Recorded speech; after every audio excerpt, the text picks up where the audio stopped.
আসসালামু আলাইকুম ওরহমতুল্লাহি ওবারাকাতুহু। সুপ্রিয় দর্শক মণ্ডলী, বিশ্ব মুসলিম মিশন আয়োজিত জবান অনুষ্ঠানের পক্ষ থেকে আপনাদেরকে জানাচ্ছি আন্তরিক শুভেচ্ছা ও অভিনন্দন। আমি শাহ মাহমুদ রেজা। সুপ্রিয় দর্শক, আজকে আমরা রাখাইন রাজ্যের রোহিঙ্গাদেরকে নিয়ে আলোচনা করব। সেই রোহিঙ্গাদেরকে নিয়ে আলোচনা করতে আমাদের স্টুডিওতে বিশ্ব মুসলিম মিশন কার্যালয় থেকে সংযুক্ত হয়েছেন ঢাকা বিশ্ববিদ্যালয়ের মেধাবী মুখ তরুণ আলেমে দ্বীন পীরজাদা মাওলানা শাহ আহমদ রেজা। মাওলানা রেজা জি, আসসালামু আলাইকুম। ওয়ালাইকুম সালাম। কেমন আছেন? আলহামদুলিল্লাহ। জি, আমরা আপনার কাছে জানতে চাই যে মায়ানমারের যে রোহিঙ্গারা আছে সেই রোহিঙ্গাদেরকে নিয়ে আপনি যে গবেষণা করছেন সেই গবেষণার ক্ষুদ্র আলোচনা আপনি আমাদের দর্শকদের উদ্দেশ্যে, আমাদের যে দর্শকরা আছে সেই দর্শকদের উদ্দেশ্যে এই রোহিঙ্গাদেরকে নিয়ে আপনি ক্ষুদ্র একটু আলোচনা আমাদের মাঝে একটু উপস্থাপন করবেন। জি, আমরা রোহিঙ্গা বিষয়ে আমি কিছুটা গবেষণা করেছি, বিভিন্ন খবর পড়েছি এবং নোট করেছি। এই ব্যাপারটি নিয়ে আমি গত কয়েকদিন যাবৎ খুবই লেখালেখি করছি আমার ফেসবুক ওয়াল থেকে। তো আজকে আমি কিছু তথ্য দিতে চাই আপনাদের রোহিঙ্গার ব্যাপারে। যারা রোহিঙ্গাদের প্রথম জাতিসত্তার ব্যাপারে মায়ানমার বলছে তারা বাঙালি, এবং তাদেরকে মায়ানমার বলছে যারা বেঙ্গল টেরোরিস্ট, তারা বাঙালি সন্ত্রাসী হিসেবে আখ্যায়িত করছে। কিন্তু টোটালি এটা মিথ্যা কথা, যেটা মুসলমানদের উপরে তাদের অত্যাচার নির্যাতনকে ধামাচাপা দেওয়ার জন্য তারা এই কথাটা বলছে। তাদের উপরে মায়ানমার কি ধরনের অত্যাচার করছে যদি আপনারা দেখেন, যেখানে জাতিসংঘের UNHCR, যেটা হচ্ছে জাতিসংঘের একটি শরণার্থী বিষয়ক সংস্থা, যারা গভীর উদ্বেগ প্রকাশ করেছেন এবং আমাদের সরকারকে তারা বলেছেন, বিবৃতি দিয়েছেন যেন আমাদের সরকার মিয়ানমার থেকে যারা রাখাইন রাজ্যের যারা রোহিঙ্গারা এই দেশে আগমন করছে যেন তাদেরকে বর্ডার খুলে দেওয়া হয়, এবং গভীর উদ্বেগের সাথে বলেছেন।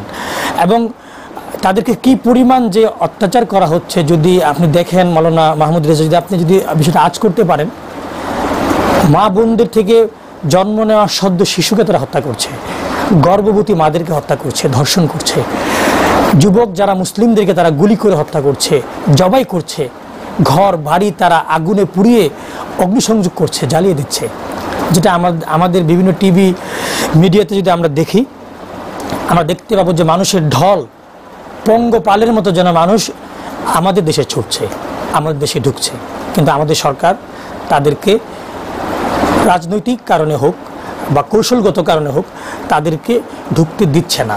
যদি রোহিঙ্গারা কোনো ব্যবস্থায় ঢুকে পড়ে তাদেরকে আবার বিজিবিরা ফেরত পাঠাচ্ছে, যেটা আমাদের মুসলিম হিসেবে আমাদের জন্য গভীর চিন্তার ব্যাপার। কারণ তারা মুসলিম হিসেবে, নবীজি বলেছে মুসলমানরা গোটা একটা দেহের মতো, কোনো একটি অঙ্গ যেরকম আঘাত পেলে মুসলমানরা আঘাত পায়, একটি দেহ আঘাত পায়, তদ্রূপভাবে কোনো মুসলমানরা কোথাও আক্রান্ত হলে সমগ্র মুসলিম জাতি আঘাত পাবে। দেখুন আজকে মুসলিম বিশ্ব নীরব। কাতার, কুয়েত, সৌদি আরব, ইরান কোনো কথাই বলছে না। তুরস্ক সর্বশেষে একটি কথা বলেছে। তুরস্কর রিসেপ তাইপ এরদোগান, যিনি আজকে 29/8/2017 তিনি বলেছেন যে আমরা 1000 মুসলমান রোহিঙ্গাদের জন্য তারা ত্রাণ পাঠাবে বলে তারা অঙ্গীকার করেছে, এবং সরকারকে তারা বলেছে যে তারা ত্রাণ পাঠাবে। সেখানে আছে লবণ, আছে চিনি, আছে খাবার, শুকনো খাবার, বিস্কিট, তেল জাতীয় খাবার রয়েছে। দেখুন তুরস্ক কিন্তু পাশে দাঁড়াচ্ছে। তুরস্কের আগে কথা বলেছে ভ্যাটিকানের পোপ ফ্রান্সিস, যিনি ব্যাপারে নভেম্বরে আমাদের দেশে আসবেন, আমাদের মাননীয় প্রধানমন্ত্রী শেখ হাসিনার আমন্ত্রণে যিনি দেশে আসবেন, তিনিও কিন্তু এই ব্যাপারে গভীর উদ্বেগ প্রকাশ করেছেন, এবং তিনি বলেছেন যেন রোহিঙ্গাদের ব্যাপারে যেন সরকার আরেকটু ভালো আচরণ করে, তাদের সাথে যেন তারা সরকার যেন একটু মানবাধিকার যেন প্রতিষ্ঠা করে তাদের ব্যাপারে, সরকারের ব্যাপারে উনি আমন্ত্রণ জানিয়েছেন। আর মুসলিম বিশ্বের মধ্যে তুরস্ক ছাড়া কেউ কোনো কথা বলেনি।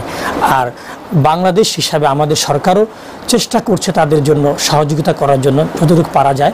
তবে আমি সরকারের কাছে অনুরোধ জানাবো যেন তাদের বর্ডার খুলে দেওয়া হয় এবং তাদেরকে নির্দিষ্ট সময় পর্যন্ত যেন আশ্রয় দেওয়া হয়। আমরা আরও জানতে পারি বিভিন্ন ব্যাপারে, যেমন মংডু থেকে একজন জানাচ্ছিলেন, জনাব আজিজ জানাচ্ছিলেন যে সেখানে একজন গর্ভবতী মাকে হত্যা করে তার নবজাতক শিশুকে হত্যা করা হয়েছে, যেটা আমাদেরকে গভীর চিন্তাতে লিপ্ত করেছে। আমরা আরও জানতে পারি যে ভারত যখন আমাদের পাশে ছিল, আমাদের মহান মুক্তিযুদ্ধের সময় যখন বঙ্গবন্ধু শেখ মুজিবুর রহমানের একক নেতৃত্বে সারা বাংলাদেশের মানুষ ঝাঁপিয়ে পড়েছিল যুদ্ধে, যখন পাকিস্তানিরা আমাদের উপরে বড় বড় অত্যাচার করছিল, আমরা ভারতে এবং মায়ানমারে কিন্তু আমরা আশ্রয় গ্রহণ করেছিলাম। কিন্তু আজকে দেখুন মায়ানমার আজকে তাদেরই কিছু লোক দ্বারা আক্রান্ত হচ্ছে, আমরা কিন্তু তাদেরকে আশ্রয় দিচ্ছি না। আমার ধারণা এই দেশের 16 কোটি মানুষের মধ্যে 15 কোটি মানুষই তাদেরকে আশ্রয় দেওয়ার পক্ষে। তো আমি আপনাদের মাধ্যমে এই বিশ্ব মুসলিম মিশনের পক্ষ থেকে আমি সকলকে জানাতে চাই, এই সরকারকে বলতে চাই, কেন আমি এই দেশের মানুষ, আমি মুসলিম, আমি বাঙালি, আমি এই জাতিসত্তার অংশ। এই জন্য আমাদের এই বিশ্ব মুসলিমের প্রতিপাদ্য বিষয়ই হলো যে জন্ম আমার বাংলাদেশে হয়, পূর্ব পাকিস্তানে নয়। অর্থাৎ আমি এই বাংলাদেশের মানুষ, আমি যখন জন্মগ্রহণ করেছি বাংলাদেশ দেখেছি, আমি পূর্ব পাকিস্তান দেখিনি। সুতরাং আমি বাংলাদেশের একজন মানুষ হিসেবে এদেশের স্বাধীনতার পক্ষের মানুষ হয়ে আমি সরকারের কাছে বলতে চাই, আপনার অবিলম্বে রোহিঙ্গাদেরকে আশ্রয় দিন। আসসালামু আলাইকুম ওয়া রাহমাতুল্লাহি ওয়া বারাকাতুহু।